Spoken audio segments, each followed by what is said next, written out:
এই নতুন বাংলাদেশে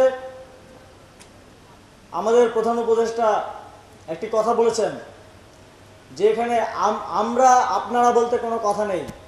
এখানে আমরা সবাই এক, আমরা সবাই বাংলাদেশের জনগণ, আমরা সবাই বাংলাদেশের নাগরিক এবং প্রত্যেকটি নাগরিকের যে নাগরিক অধিকার আছে সেটি ধর্ম, বর্ণ, বিশ্বাস, মত কোনো প্রকার বৈষম্য ব্যতি রেখে সেটি নিশ্চিত করার দায়িত্ব এই অন্তর্বর্তীকালীন সরকার নিয়েছে।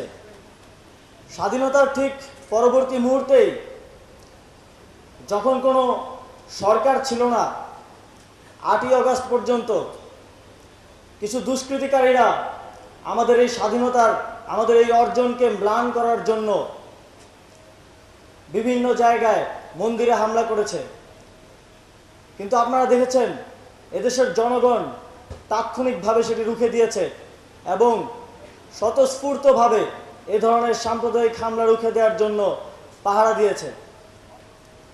আমরা এই সাম্প্রদায়িক সম্প্রীতি এবং আমাদের মধ্যকার এই ঐক্য এই সরকারের দায়িত্বে থাকাকালীন অবস্থায় এবং এই বাংলাদেশের ভবিষ্যতের শেষ দিন পর্যন্ত রক্ষায় বদ্ধপরিকর। বর্তমান বন্যা পরিস্থিতিতে আমি জানতে পারলাম যে এই উৎসবের আড়ম্বর আপনারা কমিয়ে এনেছেন, বন্যার্তদের সহযোগিতা করার জন্য আপনারা সহযোগিতা পাঠিয়েছেন, এজন্য আপনাদেরকে আন্তরিকভাবে ধন্যবাদ জানাতে চাই। আপনাদের মধ্যে কিছু শঙ্কা রয়েছে, আমি এ বিষয়ে জানতে পেরেছি যে সামনে দুর্গাপূজা রয়েছে। অনেক জায়গায় এই পূজা আয়োজনকে বাধাগ্রস্ত করার অনেক ধরনের ষড়যন্ত্র চলছে।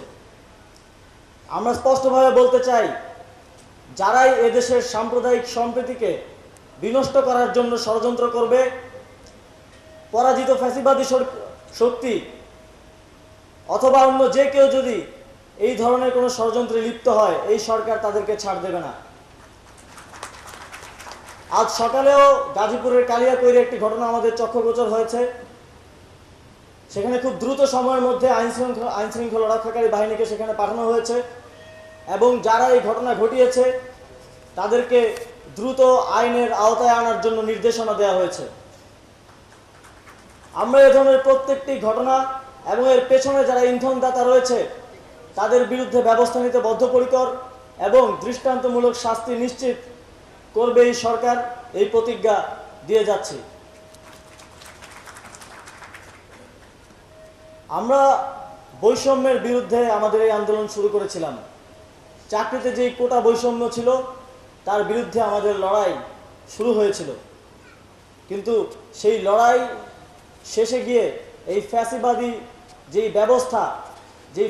ব্যবস্থা এই পুরো দেশে প্রত্যেকটি ক্ষেত্রে বৈষম্য সৃষ্টি করে রেখেছিল, সেই বৈষম্যের অবসান ঘটানোর লড়াইয়ে পরিণত হয়েছে এবং বাংলাদেশের ছাত্র জনতার স্বতঃস্ফূর্ত অংশগ্রহণে, ধর্ম, বর্ণ, মত নির্বিশেষে সকলের অংশগ্রহণ, সকলের রক্তের বিনিময়ে আমরা সেই লড়াইয়ে সফল হয়েছি। আমাদের এই অর্জনকে যেন নষ্ট করা না যায়, এই অর্জনকে যেন ম্লান করতে কোনো প্রকার ষড়যন্ত্র সফল না হয়, সেজন্য আমরা কাজ করে যাব এবং সেই অগ্রযাত্রায় আপনারা এদেশের সকল নাগরিক, বাংলাদেশের সকল জনগণ একসাথে সেই লড়াইয়ে অংশগ্রহণ করব, এই প্রত্যাশা ব্যক্ত করে আমার বক্তব্য এখানে শেষ করছি। ধন্যবাদ।